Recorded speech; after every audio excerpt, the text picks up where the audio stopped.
welcome back. Thank you for coming back. And now where is Bevan? I'm very pleased to welcome Bevan Powell. I'm not going to say anything about him because he's going to tell his story. And as I said earlier, everyone here has a powerful story to tell, and that is Bevan and his story. So thank you, Bevan.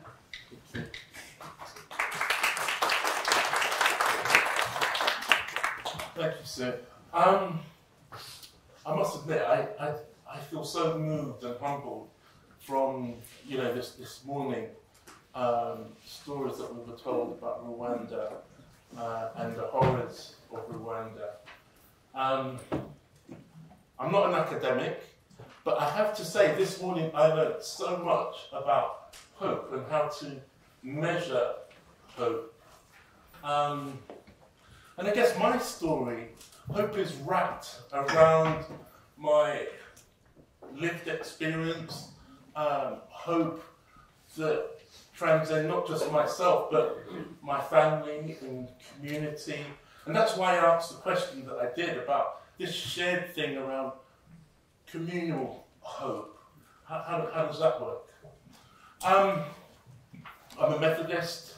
I'm the director for inclusion for the Methodist Church. But really, my story that I'm going to share with you today goes back many, many, many years. And it starts off just after the Second World War.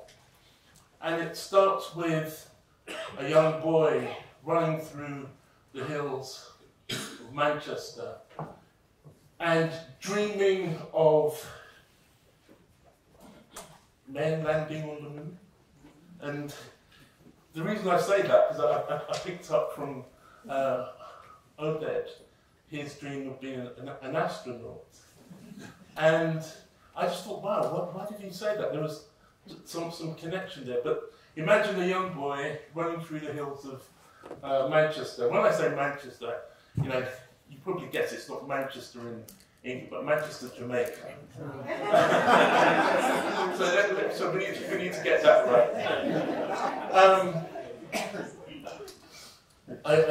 A young boy who dreams a lot and has aspirations of travel, aspirations of a better life. But his hope of seeing men land on the moon, he shared that with his grandfather. And his grandfather soon knocked that nonsense out of his head and said, you could find better things to do with your time than contemplating men landing on the moon. But that sense of adventure and mankind reaching new boundaries never left that young boy. And a few decades later, or just over a decade later, there was an opportunity to live out part of that aspiration of a better life. There was a call to come and help rebuild the motherland after the Second World War. And he, like many people in the Caribbean, answered that call to come and help rebuild what they thought was the motherland.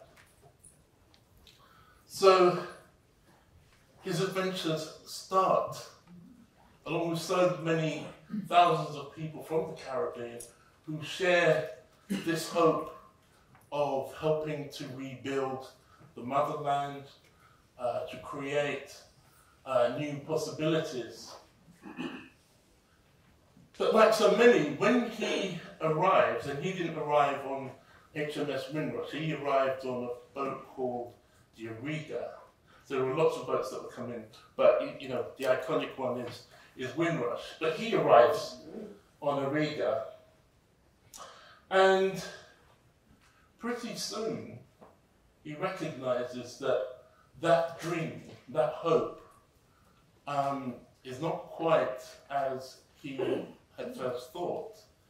And he experiences racism, as so many people from the Caribbean at that time had experienced on arriving, and in so many unexpected places. And he remembers, and maybe he would have seen sort of in the documentaries, you know, signs that said no blacks, no dogs, no Irish. And along with that came issues of violence that the community had to overcome. And sometimes, we spoke a bit about institutions earlier on today, but sometimes the very institutions that were meant to keep the community safe sided with those who inflicted violence on that community. And there was a pivotal moment when a young man was murdered. A young man who was 32 years old, with hopes of a new life, dreams of helping to rebuild Britain, was murdered. And his name was Kelso Cochrane. And I was saying to Sue that what was really interesting, when I went upstairs on the 4th floor, I looked out, and I can see more or less where he fell. And most of my story, for some strange reason, when you look west, I can see iconic sites of where my story connects. And I was saying to Sue, I can't, you know, it's a very, very strange experience. So, these hopes are shattered for many people. You know, they are turned away from churches. They're not given accommodation, not given the opportunity to fulfill many of their professional roles that they had in the Caribbean, and had to do lesser jobs. But they did it. They did that. And they forgave that racism that they encountered. And as a Methodist, I suppose for me, I never understood why my mum never went to church, although she was a Methodist.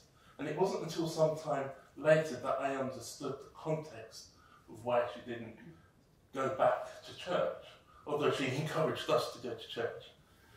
And it was the fact that many of the Windrush generation experienced that exclusion. And the church that I go to, just to give context to that, Harlesden Methodist Church. We're a single circuit church. I don't know how many Methodists are here, but a circuit normally has about 12 churches, perhaps sometimes slightly less than that. But our church is a single circuit church. And the reason for that was when the Windrush generation arrived, a very brave minister welcomed the new arrivals into that church. And at the time, there were 14 churches in the circuit. 14 churches in the circuit. And the rest of the circuit said, if you welcome these new arrivals, then you will not be part of the circuit. And to this day, we are still a single circuit church. However, we're about to join Notting Hill. But the only reason that we're able to get to that point was there were many elders in our church that said, we can't join another circuit until the Methodist Church recognises and acknowledges this injustice. Because at the time, when we talk about institutional racism, that's where, you know, just a quick reminder of what institutional racism is. It isn't about overt racism, it's about our practices and our procedures, our policies, our legislation. And the church agreed. Said, yeah, of course, let them be a single circuit church. There's no opposition to that. So for me, that's a clear example of institutional racism. So some years back, we had a service of repentance, which was very moving. And unfortunately, many of the Windrush generation that came across at that time have now passed away. So they won't see the church join into a bigger circuit. But one of the key things that stayed with me was the fact that so many said, Bevan, we forgave that racism as soon as it happened. But what we can't do is let the church forget. And I think that's so important that we don't forget. So whether it's the Windrush generation or any other group of people that arrive on our shores looking for a new beginning, a new life, that we don't relive those injustices. But amidst all of that, this now a young man, meets a wonderful young woman, and they get married and have 4 children. In fact, 5 children. And they have 4 girls and 1 boy. And they have a wonderful boy, me. So I'm a child of the Windrush generation. I bet many of you thought that I was probably the child in the hills, but no. And the reason that I give that example with this child running around the hills is that many of the hopes that my father has, because he's blessed, he's still with us, I share. And I share a hope where we all see God in each other, and that we can bring about a fairer and just society, irrespective of your ethnicity. Because we talk about race, but there is only one race, which is the human race. So whether your ethnicity or your gender or sexual orientation, it should not matter. We should see God in every single person that we encounter. But we know that that is a difficult task. And so I want to move on to my working career. So what I'm trying to describe here is that much of my hope and much of how I see the world and navigate the world comes from the experience of my parents. So they both experienced racism. My mom was a nurse, and I remember her telling me that she went to attend a particular female patient, and she was told to get her black hands off of her. And she's trying to deliver, healing to this individual. But that was not unique. Many of the Windrush generation, the children of Windrush, will be able to recite very, very similar stories. So for me, there is something about this shared experience, this shared hope. And Odin spoke about the fact that with hope is action, and action drives hope, and there's like a circle that starts to move. And so that has always been with me. So my working career starts in the Metropolitan Police. You're probably thinking, well, how did you move from the Metropolitan Police to church? But my working career was actually in the Metropolitan Police. And because of the experience of the Windrush generation and the institutional attacks on the Windrush generation, and Theresa May's hostile environment, I'm sure I might have to rehearse that with you and what that meant. The whole issue of immigration is still with us. But that hostile environment is what many of us have to live with. And it's enshrined in our policies and our practices. And we still, even today in London, if you are a young black man, that you are still, in the 21st century, 7 times more likely to be stopped on the streets of London. Even though less than 10% of those stops lead to an arrest, and even less lead to a charge. So what it means is that those who are meant to protect us, 90% of the time they're stopping ordinary law-abiding citizens. And that builds a mistrust. There is a mistrust that builds, and it's not benign. And I'm going to come back to what that actually means when you have mistrust in an organisation. But understanding that mistrust and understanding that the community that I was born within has a completely different experience of policing and the criminal justice system to my white neighbours because of their ethnicity. And I wanted, along with many other great colleagues, wanted to make a difference. And so we created and launched the Black Police Association to ensure, the hope was to bring about justice for all citizens, but also to reverse the disparities that many in the black community experience. And unfortunately, we just have to think back to some of the more recent inquiries that it still exists today. But we still have hope that we can change that. But one of the key moments of my life, I think most of you will remember 1993, Stephen Lawrence, and the murder of Stephen Lawrence. And you remember that the Metropolitan Police had so many failings in terms of finding and apprehending the perpetrators. And I just want you to imagine two Methodists who've just lost their son, because Dorian and Neville are Methodists. They've lost their son. They're aware of the disparities and the way that black communities are treated by the police. But yet, they have hope that there can be a difference and that they can bring justice and will find justice for their son, Stephen.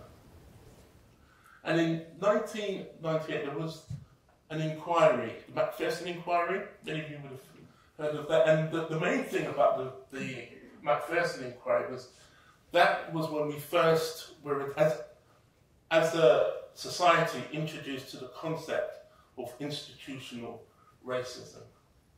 And I and colleagues from the Black Police Association, we wrote our own definition of institutional racism. So again, in terms of shaping that language, it was a pivotal moment for me. And for so many people from the black community, it described their experience with the police. And I just want to share with you, when I gave evidence at the Stephen Lawrence inquiry, it was at the Elephant and Castle, a place called Hannibal House. It was a shopping centre, it's not there anymore. But I remember walking up to the shopping centre and there were bottles being thrown, there's lots of very angry people. I don't know if anybody here might remember some of the TV pictures that were around at the time. But the community, well, not just the black community, I think society in general was angry. So when we talked about anger and hope, within that anger was also a hope that this inquiry might bring about justice. And I was about to give evidence with two other colleagues from the Black Police Association to describe the failings of the police and what needed to be done. So for the first time, you have three members of the Metropolitan Police, albeit that we are members of the Black Police Association, giving evidence against a very command and control environment. And I remember when we arrived, the black community were over one side of the hall, and where we were going to sit were a number of senior officers. And you could see everything, all of the regalia on their lapels shining.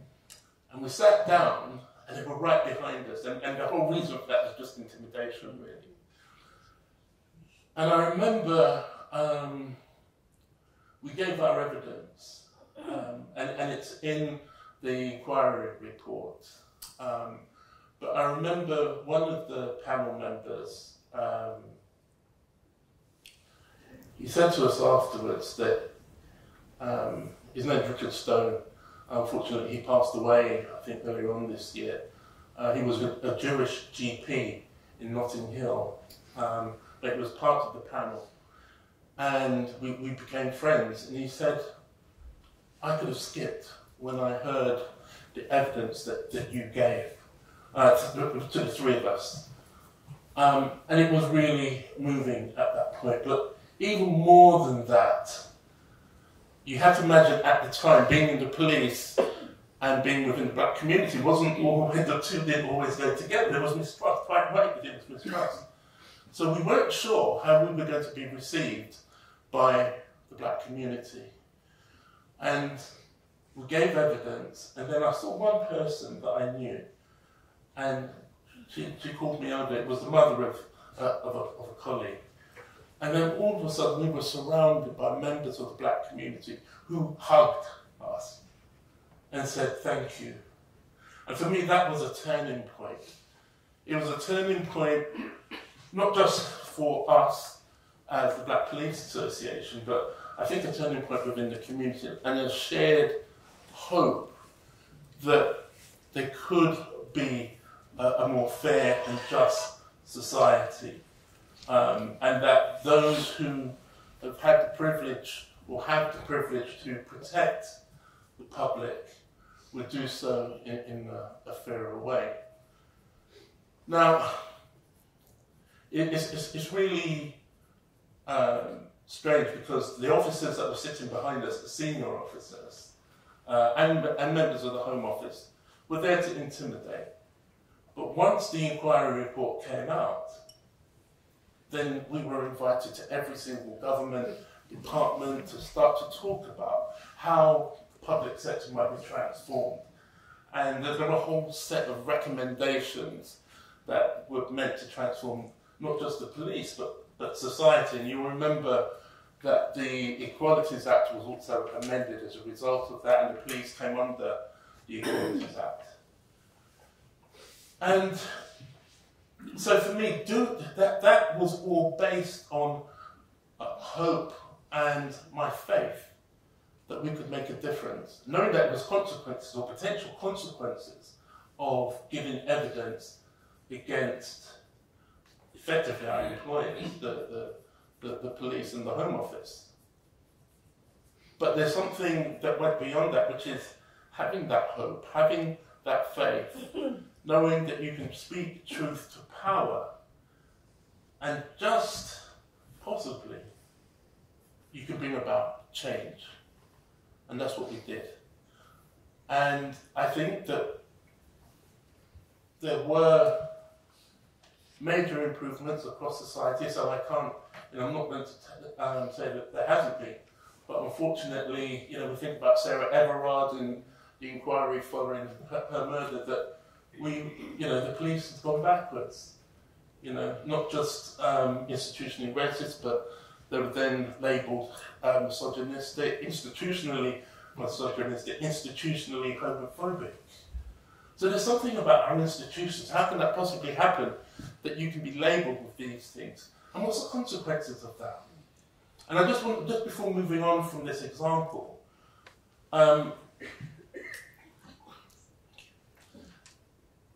when we say institutional racism, I said it's not benign, but guess what? There is no legal footing for institutional racism. It's just a label. It doesn't mean anything. In London, a homicide costs £1 million. But if you haven't got the trust and confidence of the communities that you serve, what do you think happens? You're not going to get people coming forward and working with you to solve it. So therefore, it doubles. It becomes £2 million, it becomes £3 million. And when you think that the Metropolitan Police today is a £4.7 billion per year organisation. There needs to be some accountability, but perhaps that's for another day. And along with my experience in the police is also just recognising, I was talking to Bella, this thing about hope and ordinary people. But it's not a war-torn country. You know, this is civil society in peacetime, but yet there are members of our community and public who are living, I'd have to use the word oppression. But even that, there is hope. And you think about the Lawrences, who are my heroes, that they had hope they could bring about change, and they worked so closely with the government, with the police, with the Home Office, and they still haven't received full justice for Stephen. But they still have hope. I left the police some years back, and I wanted, you know, I had hopes that I could, the neighbourhood that I grew up in, that I could help make it a better place. Because in my neighbourhood, men, I live in Kensington, I live in the north of Kensington. Men in the north, they die on average 15 years earlier than male counterparts in the south. And women have a 12-year shorter life expectancy in the 21st century. And I was aware of that. I was aware of the issues around stop and search. I was aware of all the issues in terms of school exclusions, health inequalities. And I thought, you know, I want to make a difference. And so, I you know, sometime later I was elected as a Labour councillor in Kensington, 2014. And I felt so privileged that the neighbourhoods that I grew up in, I was starting to make a difference. And what was really strange, up on the 4th floor, I looked out, as I said, and I could see my ward that I was councillor. I could see more or less the area that Councillor Cochrane was murdered. And I could also see a building that I worked in for many years within the Metropolitan Police, all from the 4th floor. And it was such a strange experience because I saw, like, you know, about a third of my life, you know, through that window. And I, you know, even now I can't explain what all of that was about, and the connections in terms of, you know, Dr. Bender's experience and the humbling experience and tragedy of Rwanda, and the way in which Dr. Leishman measures hope. All of that had resonance with me because I knew, I think most of us, we don't walk around saying, oh, I'm hopeful today, or, you know, it's a lived experience. We walk with hope, we walk with our faith. But it wasn't until today that I actually thought about it in more detail and recognised some of the frameworks that can actually start to describe perhaps why certain things, why I was motivated to do particular things. So I'm certainly going to be reading Dr. Leachman's book in terms of just understanding that framework for hope. But as I say, I become a Labour councillor, and I believe that I'm doing a good job. But then, 72 people die in a inferno, Grenfell Tower, on the 14th of June.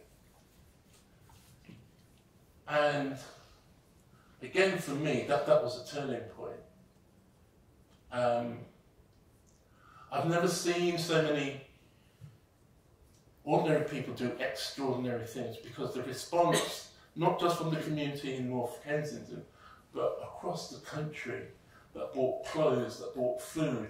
There was so much food, so much clothes, that every single community centre was full. And I remember we had to ask that nobody brings any more clothes or food, because the food was beginning to rot, and we had to give it away on the markets. But I asked myself, as a local politician and having a responsibility for making a difference in the lives of the people that elected me, how could that happen? How could it happen that 72 people lost their lives? And not just that, that they predicted it. A guy called Ed Darfan, you'll always see him on TV, you know, he was one of the people that predicted that the fire would happen. That was one of their fears. But it went unheard. It went unheard. And I know there's still an inquiry going on. But, you know, the fact that they were not listened to shattered all sorts of hopes that a local institution, that the local council could serve local people. And I think that hope is still being rebuilt in that particular area. I remember spending maybe about 4 hours on the phone talking to police colleagues, and one particular colleague who became the borough commander for that area, because I spoke to him and said, look, we need someone really special to come down to Grenfell, because if it's someone that has no empathy with this community, we will see public disturbances on a huge scale. And we did see public disturbances. You know, we saw the council offices being wrecked. And what you didn't see as the public was when we had our meetings, in the basement of that council were about 200 police officers waiting to come out if there was any other repercussion of, you know, those public disturbances. And so for me, that healing, I don't know what happens when you lose hope, because I think there are so many people in that area, and I look to yourself and Paul, and in an area that's still grieving. You know, there are hopes of a better tomorrow, but right now, I'm not sure that's there, because in my mind, those 72 lives could have been saved if they were listened to. And very, very personal viewpoint here, very personal, is that I don't believe that if there was a similar tower block in Knightsbridge, and the Knightsbridge residents made a complaint to say that they didn't believe that their block was safe, that they wouldn't be listened to. And you had to ask yourself, well, why? How does that happen? Who was in the block? Was it the fact that many were Muslim, Moroccan, African Caribbean, West African, Irish? I don't know the answer. But I honestly believe if they had a different geographical location, that their voices would have been heard. But there are many in North Kensington who have hopes that we learn as a society from that very tragic circumstance of Grenfell. And earlier on this week, last week, losing track of time, the Silent March, which is a way of publicly sharing with neighbours and members of the public that grief.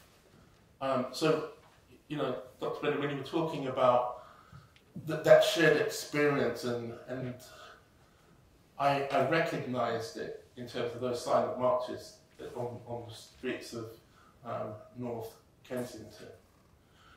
So I'm going to wrap up now, but we might not live in a war-torn country, although we are surrounded by conflict, and we do, again, personal view, but we do contribute to that conflict around the world in different ways, in terms of arms and our political discourse. But we live, we walk with hope. We walk with hope, and for me, my faith, the two go hand in hand. And, you know, I think the point that Dr. Leesham made in terms of contagiousness of hope, I think that's what we have to pray for, a hopefulness that all of us in our own way can bring about a fairer society, a fairer world, and a world that doesn't prioritise one set of refugees against another set of refugees, or doesn't prioritise one war-torn country against another war-torn country. Because there are several conflicts that we suffer in this world, and they don't all get the same media coverage, and they don't all get the opportunity to be housed. And I'm not decrying the work that we do, you know, in terms of whether it's Syrian refugees or, you know, I have no problems with any of that at all. I just think that we need some equity. So thank you very much for your time and for listening.